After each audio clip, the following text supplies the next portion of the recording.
Laidą remia Fakto Auto, naujausi Hyundai crossoveriai, įvairūs modeliai kiekvieno skoniui. Laidą pristato Hado Red Boost, tepalai jūsų automobiliui.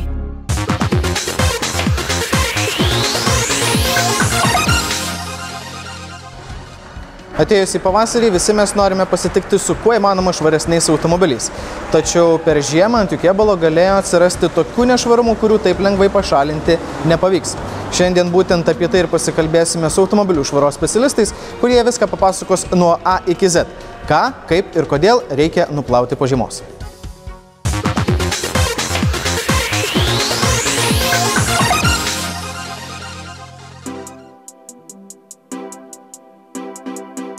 Nušvitus pirmiesiems tikriems pavasariniams saulės spinduliams daugelis skuba nuplauti automobilio kėbulą, bet pamatytas vaizdas gali nenudžiuginti.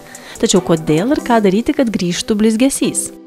Apskritai pirmas plovimas po žiemos dažniausiai nedžiugina akies, jeigu mes iš tikrųjų tik tais nuplauname automobilį ir netliekame papildomų darbų.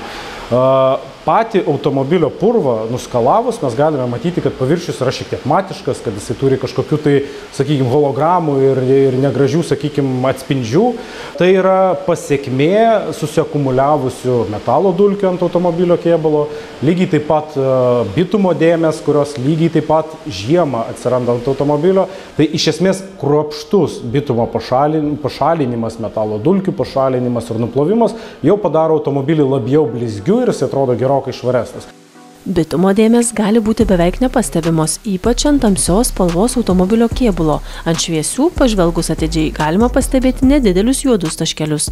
Tačiau šie iš pirmo žvilgsnio nereikšmingi nešvarumai daro pastebimą neigiamą efektą švarai. Bitumas jisai yra lipni medžiaga. Kuo yra aplinka šiltesnė, tuo prie automobilio kėbulo lengviau lips purvas. Tai natūralu, kad išlaikyti automobilį švarų, estetiškai ir patrauklų bus gerokai sunkiau, jeigu tas automobilio kėbulas nebus nuvalytas kokybiškai nuo bitumo dėmių ir panašių.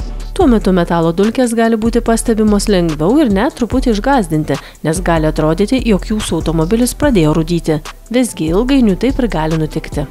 Metalo dulkės jos visus metus turi agresyvų poveikį, nes iš esmės stabdžio elementuose yra naudojamas metalo priemaišos. Tai stabdant jos atkimba nuo stabdžių kaladėlių, nuo taip pat stabdžių disko paviršiaus ir įkaitusios prilimpa prie dažų paviršiaus. Ką galime pastebėti ypatingai ant šviesių automobilių, tai kad tose vietose, kur yra metalo dulkės, ten galime pamatyti pageltonavimus. Iš kur atsiranda tas pageltonavimas, tai yra oksidacija, tai yra korozijos židinys. Tai iš esmės mes turime ne konstrukcijos korozijos židinį, bet turime paviršinį, sakykime, apnašą, kuri koroduoja ir radus terpę, kaip prasiskverbti pro laką, gali tiesiog paskatinti automobilio kėbulo koroziją. Nors šių nešvarumų šalinimas reikalauja specifinių priemonių, tačiau tai galima atlikti ir savarankiškai, bet automobilių švaros specialistai paaiškina, kokių klaidų nedaryti. Liaudyje yra įvairiausių būdų, kaip žmonės bando tai nuvalyti, bet tikrai nerekomenduočiau naudotis degalais ar kitomis priemonėmis, kurios yra naudojamas liaudyje, nes automobiliai turi įvairiausių elementų, tai yra plastikinių detalių, turi, sakykime, techninių ertmių, kurias po to bus sunku išvalyti, jeigu ten papuls agresyvios priemonės. Jos tikrai gali padaryti daugiau žalos nei naudos. Tai svarbiausia – pasirinkti tinkamas priemonės, kurios yra tikrai ištestuotos žinomų gamintojų ir garantuota yra jų kokybė. Kitas dalykas – pasitelkti kantrybę, nes tas procesas nebus greitas ir jisai užtruks, ypatingai jeigu mes darome pirmą kartą ir nebūtinai pavyks iš pirmo karto nuvalyti. Trečias momentas, kur yra didžiausia pagunda, kad naudoti fizinę jėgą. Nes natūralu galim pakrapštyti nagu ar, sakykime, stipriau patrinti kempinę ir atrodo tos apnašos visos valosi. Tai taip, jos valosi, bet kaip pasiekmė bus suraižytas automobilio lakas. Bitumo ir metalo dulkių šalinimui naudojamos skirtingos priemonės, todėl tai reikalauja laiko ir kruopštumo. Automobilio kėbulą padengus specialiais tirpdikliais galiausiai išryškėja tikrasis nešvarumų kiekis. Metalo dulkės identifikuoja violetinė spalva, o bitumą ruda.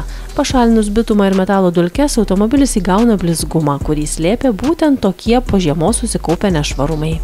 Prasidėjusi šiltą ir saulėtąjį sezoną linkime pasitikti iš tikrųjų švariais ir blizgančiais automobiliais, o kad to pasiektumėte, galite tinkamomis priemonėmis bei kantrybę pasirūpinti patys arba viską patikėti profesionalams.